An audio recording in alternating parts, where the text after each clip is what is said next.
पवार समाजाचे आणि सर्व देशाचे चक्रवर्ती सम्राट राजा भोज क्रीडा संकुल हे नाव झाला पाहिजे यासाठी सातत्याने राष्ट्रवादी काँग्रेसच्या माध्यमातून आम्ही मुख्यमंत्रीकडे आपले अर्ज वगैरे सर्व लावले होते आणि हे बोर्ड क्रीडा संकुलचा आम्ही लावला होता।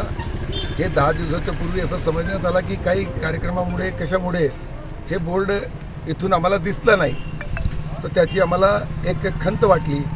म्हणून ताबडतोब आम्ही आज या दिवशी पुन्हा या क्रीडा संकुलला चक्रवर्ती सम्राट राजा भोज क्रीडा संकुल या नावाचा बोर्ड पुन्हा लावून दिलेला आहे आणि यासाठी सातत्याने आमचा पाठपुरावा सुरू आहे आणि नक्कीच आमच्या जे पाठपुरावा याला यश मिळेल।